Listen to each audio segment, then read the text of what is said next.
भाजपा नेता व पूर्व विधानसभा प्रत्याशी एडवोकेट उत्तम चंद्र उर्फ राकेश लोधी की तरफ से समस्त नगरवासियों व देशवासियों को 74वें स्वतंत्रता दिवस व वीरांगना अवंतीबाई लोधी के जन्मोत्सव की हार्दिक बधाई। दोस्तों, देश यशस्वी प्रधानमंत्री माननीय नरेंद्र मोदी व मुख्यमंत्री योगी आदित्यनाथ महाराज की अगुवाई में कोरोना से जंग लड़ रहा है। ऐसे में सभी क्षेत्रवासियों से निवेदन करना चाहता हूं कि जरूरत पड़ने पर ही घरों से बाहर निकले। बाहर निकलने पर मुंह पर मास्क लगाकर या गमछा बांधकर ही निकले। नियमित रूप से साबुन या सैनिटाइजर से हाथ धुले। भीड़ भाड़ वाली जगहों से जाने से बचें। सर्दी, बुखार, खांसी या सांस संबंधी समस्या होने पर तुरंत नजदीकी स्वास्थ्य केंद्र में संपर्क करें। बच्चों व वृद्ध जनों का ख्याल रखें। साथ ही उत्तम चंद्र लोधी ने कहा कि 1857 की प्रेरणा महारानी वीरांगना अवंतीबाई लोधी के 189वें जन्मदिन पर समस्त क्षेत्रवासियों को हमारी ओर से बधाई, शुभकामनाएं। जब तक ये पृथ्वी रहेगी, वीरांगना अवंतीबाई लोधी का नाम अमर रहेगा। जिस तरह उन्होंने अपने शौर्य और पराक्रम और रण कौशल से जो अंग्रेजों को मात दी थी, अंग्रेजों को जो हराया था, अंग्रेजों को जो पटकनी दी थी, वो इतिहास, गौरवशाली इतिहास भारत को हमेशा गौरवान्वित करता रहेगा। आने वाले समय में पीढ़ियां हमारी वीरांगना अवंतीबाई लोधी की आभारी रहेगी। हम सब आभारी हैं माता के अपने, जिन्होंने इतने पराक्रम के साथ युद्ध किया और युद्ध में अंग्रेजों को परास्त किया। ऐसी वीरांगना को हजारों हजारों बार सलाम। जय हिंद। नमस्कार, स्वागत है आपका पी न्यूज़ भारत पर। मैं हूं राजेश चौधरी और इस बार विशेष बातचीत में हमारे साथ हैं मंडल अध्यक्ष मौलामा से अरुण प्रताप सिंह जी। आइए बात करते हैं अरुण जी से। अरुण जी, आप सत्ताधारी पार्टी के जो हैं सदस्य हैं और एक पदाधिकारी हैं। पूरे विश्व में भारतीय जनता पार्टी की एक अलग पहचान है। आपको कैसा महसूस होता है भारतीय जनता पार्टी के सदस्य के रूप में? सबसे पहले जो आपने प्रश्न पूछा है कि भाजपा पूरे विश्व की सबसे बड़ी पार्टी है और उसका पदाधिकारी होने पे आपको कैसा महसूस होता है, तो मैं आपसे यही कहना चाहूँगा कि जो भी विचार परिवार और जिस विचारधारा के कारण मैं पार्टी से जुड़ा और अब तक काम किया, तो उस पार्टी में अगर इस लेवल पे मुझे जो है एक जिम्मेदारी दी गई है तो मुझे बहुत ही अच्छा लगता है और मैं प्रयास करता हूँ कि अपने कार्यकर्ताओं की समस्याओं को ज़्यादा से ज़्यादा ख़त्म करने का प्रयास करूँ। अच्छा, भाजपा जो है पिछले ये कहिए कि नॉन स्टॉप लड़ाई लड़ रही है अन्य पार्टियों से और काफ़ी ऐसी चीज़ें हैं जो उपलब्धियां हैं। आप विशेष रूप से किन उपलब्धियों को विशेषता देंगे भारतीय जनता पार्टी केंद्र और प्रदेश दोनों पे?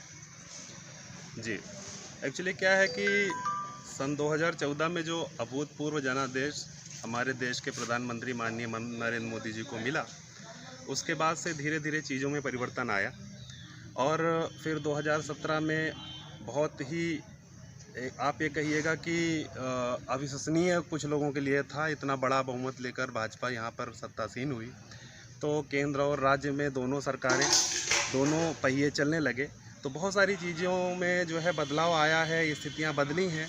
लेकिन सबसे बड़ी मैं जो उपलब्धि मानता हूँ कि जैसे बिजली की समस्या थी हमारे यहाँ ग्रामीण क्षेत्रों में, बहुत से ऐसे गांव थे जिनमें अभी तक बिजली नहीं पहुंची थी, बिजली का खंभा नहीं गड़ा था और जहां पहले कभी भी मान लीजिए लाइन ले जाने का प्रयास भी किया गया तो वो योजनाएं जो है कागज़ पे ही चलती रही।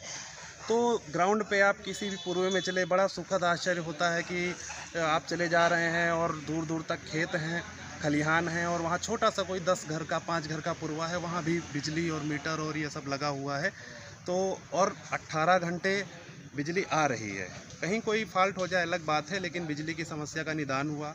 उसके बाद में फिर दूसरा चीज़ मैं ये समझता हूँ कि जो स्वच्छ ईंधन उज्ज्वला योजना के तहत माननीय प्रधानमंत्री जी की एक विशेष पहल थी उज्ज्वला योजना, उसमें गरीब से गरीब घरों में भी जो महिलाओं को दिक्कतें थीं, जैसे बारिश का भी समय चल रहा है, लकड़ियाँ गीली हो जाती थी, नहीं रहती थी, तो वो खाना बनाने के लिए बहुत परेशान होती थी, तो उनको जो है एलपीजी सिलेंडर देना और बहुत सी योजनाओं में भ्रष्टाचार को ख़त्म करना, ये महत्वपूर्ण उपलब्धियां रहीं। और इसके बाद देश के किसानों के लिए प्रधानमंत्री जी ने एक स्कीम लाई है प्रधानमंत्री किसान सम्मान योजना। वो भी एक ये मान लीजिए कि गेम चेंजर है। इसलिए गेम चेंजर मैं कहता हूँ क्योंकि बहुत सी चीज़ें हैं, मान लीजिए उसको नुकसान हुआ, बीमा कंपनी बीमा नहीं दे पाई, छोटा किसान है, उसका खेत छोटा है, लेकिन जो 2000 रुपये प्रति 3 महीने बाद, मतलब साल में 6000 रुपया, तो अगर कोई गरीब है, बहुत हम आपके लिए नहीं वो बहुत बड़ी रकम लगती है, लेकिन जैसे ये आपका अभी ये जो समय चल रहा है कोरोना महामारी का, इस समय में वो जो योजना है उसने काफ़ी हद तक लोगों को राहत पहुंचाई है। तो योजनाएं बहुत सी हैं। अभी आवास योजना का विस्तार हुआ और बहुत से 1,95,00,000 घरों को जो लोगों को घर दिए गए, और अभी 2022 होते होते प्रयास ये है कि कोई भी कच्चे घर में या फूस के घर में ना रहे। उसके अलावा स्वच्छ पेयजल के लिए योजना आई है, वो भी बड़ी जल्दी जो है गांव-गांव तक आरओ का वाटर, मतलब आरओ का जल पहुंचाएंगे, ऐसा स्कीम में है। लेकिन कुछ चीज़ें बढ़ गई हैं, रुक गई हैं इस कोरोना महामारी के कारण, और आने वाले समय में जैसे ही इस महामारी पे नियंत्रण पाएंगे तो आप देखेंगे कि बहुत सी योजनाएं और धरातल पे आएंगी। चीज़ और अक्सर दर्द जो छलकता है, शायद आपको महसूस भी होता हो अंदर से, कि भाजपा शासन में भाजपाइयों की कोई कदर नहीं है, मजे सब सपा के कार्यकर्ता ले रहे हैं। नहीं, मुझे तो नहीं लगता है। आपको किसने कह दिया? अक्सर मीडिया के पास ऐसी खबरें आती हैं और अक्सर देखा जा सकता है कि जो लोग सपा में थे अब वही थानों में गमछा डाल के घूम रहे हैं, भाजपा का गमछा डाल के घूम रहे हैं। देखिए, किसी को गमछा डालने से हम जो है रोक नहीं सकते। दूसरी बात, थाने हैं, अस्पताल हैं, और जो भी सार्वजनिक व्यवस्थाएं हैं उसमें सभी सपाई हो बसपाई हो, उसके पहले भारतीय हैं वो, तो आ जा सकते हैं, उसमें कोई किसी का नियंत्रण नहीं है। और रही बात गमछा डालने के घूमने के लिए, तो आप ये समझ लीजिए कि कालनेमी ने भगवा गमछा ओढ़ के भगवान हनुमान को जो है सम्मोहित करने का प्रयास किया, लेकिन वो सफल नहीं हो पाया। तो मेरे क्षेत्र में जितने कालनेमी हैं उनका मैं पोल खोल जरूर कर दूंगा, और मेरे कार्यकर्ताओं को उसमें चिंता करने की कोई ज़रूरत नहीं। अच्छा, एक चीज़ और, अक्सर माना जा रहा है कि योगी राज में जो है राम राज की जगह पे अपराध ज़्यादा बढ़ रहा है। आप ऐसा मानते हैं या फिर आपकी भी वही पार्टी वाली सोच है? नहीं, मेरी पार्टी वाली सोच नहीं है। होता क्या है कि विगत 2-3 महीने में ऐसा थोड़ा सा लगा है और कुछ घटनाओं में वृद्धि हुई है। लगातार प्रशासन को कसा जा रहा है, अधिकारी भी बदले गए हैं। कोई भी सरकार हो, कोई सरकार ये प्रायोजित नहीं करती कि कोई अपराध हो, लेकिन अब जो मेरा निजी विचार है, मुझे लगता है कि जैसे अभी लॉकडाउन हुआ महामारी के कारण, लोग बाग जो बहुत से, आप ये मानिए कि अपने प्रदेश में कम से कम जो मेरी जानकारी है 15 से 20 लाख लोग बाहर से आए हैं, अलग अलग प्रदेशों में जो रहते थे। तो बहुत से लोग ऐसे आए हैं और उनको कोई काम नहीं है, मतलब वो बेरोजगार हो गए हैं। तो कुछ लोगों का रुझान, सभी का नहीं हो गया, लेकिन कुछ लोगों का रुझान अपराध की तरफ हो गया हो, ऐसा है। या कुछ कारण जरूर हैं, लेकिन आप ये कहें कि अपराध प्रदेश हो गया है कुछ घटनाओं की बढ़ोतरी के कारण, ऐसा कह रहे हैं, ये मुझे उचित नहीं लगता। अच्छा, एक चीज़ और, क्या आप, जैसा कि आप ये सामने जो रोड है ये इसकी हालत बहुत ही ख़राब है, ऐसे बहुत सारे काम हैं जो भाजपा शासन में जो है ऐसा लगता है कि अच्छा नहीं हो रहा है। आप क्या मार्क देंगे? 10 में से कितने अंक देना चाहेंगे भाजपा को? भाई साहब, ऐसा है कि अंक देने के लिए तो बहुत बड़ी योग्यता होनी चाहिए, और मैं इतना ज़्यादा अपने आप को श्रेष्ठ नहीं मानता। फिर भी मैं आपको बताना चाहूँ कि जैसे ये मार्ग है, इस पर बड़ी बातें हुई हैं और आप मीडिया बंधु भी लगातार उसको दिखाते रहते हैं। थोड़ा सा ये सोचिए कि जैसे मान लीजिए कंपनी ने काम शुरू किया, कोई भी ठेकेदार कंपनी है, मैं XYZ उनको ठीक से नहीं जानता हूँ, उनका 18 माह का समय है। 18 माह का समय है, उसमें से 3 महीने जो हैं वो लॉकडाउन के थे, जिसमें कुछ भी इधर से उधर नहीं हिला, 1 भी % कोई चीज़ काम नहीं हुआ।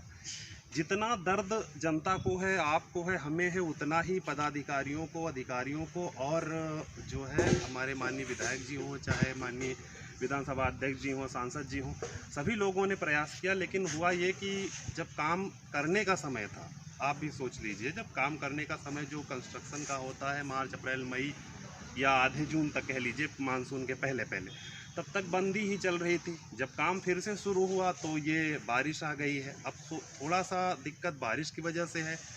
जैसे ही बारिश ख़त्म होगी, मुझे लगता है बड़ी तेज़ी से काम हो जाएगा। और जो जनता अभी, जैसे कुछ लोगों को बहुत समस्या है जो डेली आने जाने वाले हैं, जब ये रोड बन जाएगा तो उससे ज़्यादा उनको खुशी होगी। एक और बात कि यहाँ ये जो आप जहाँ से बिलोंग करते हैं, हिलौली, ये पूरे भारत में सबसे विशेष स्थान रखता है, क्योंकि यहीं से बड़े अच्छे अच्छे नेता चुन के गए, राजनीतिक चुन के गए, और जो इस समय वर्तमान में जो धुरी कही जाए भारतीय जनता पार्टी की कही जाए, पितामह, वो भी यहीं से हैं।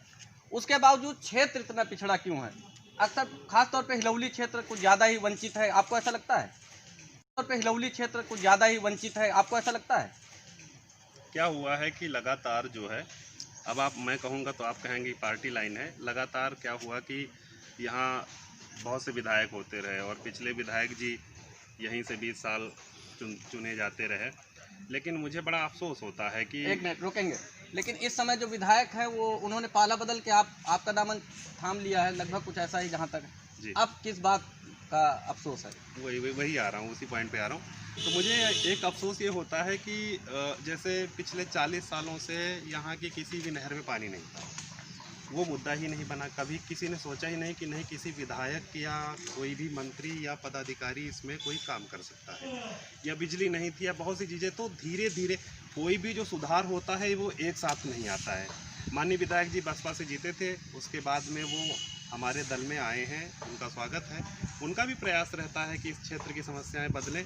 विधायक अपनी विधायक निधि से कुछ नहीं करा सकता। विधायक की जो क्षमता होती है वो इससे दिखाई देती है कि वो सरकार से, शासन से कितना पैसा अपने क्षेत्र में विकास के लिए ला सकता है।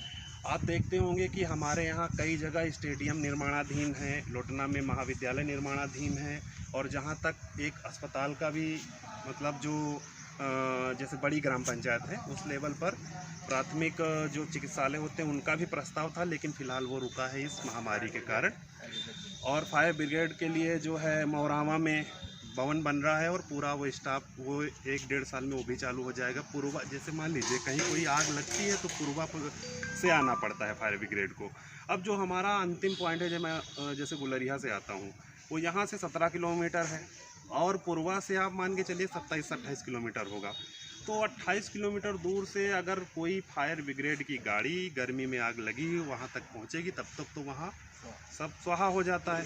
तो ये मान लीजिए कि जब मौरावा में एक स्टेशन हो जाएगा तो ये बदलाव ही तो है। पिछले 20 सालों में तो ये मुझे नहीं नज़र आया। इसी तरीके से नहरों में पानी आया है, और भी बहुत सारी चीज़ें हुई हैं। स्कूलों कायाकल्प योजना में स्कूलों का कायाकल्प हुआ है, बहुत सी चीज़ें हैं। लेकिन अब कुछ ब्रेक ये लगा गई अपनी महामारी जो ये चल रही है, इस महामारी की वजह से काफ़ी ब्रेक लगा है। ये जैसे ही कंट्रोल में आएगी बहुत सी चीज़ें बदलेंगी और धीरे धीरे बदलाव का शुरुआत होगा, ऐसा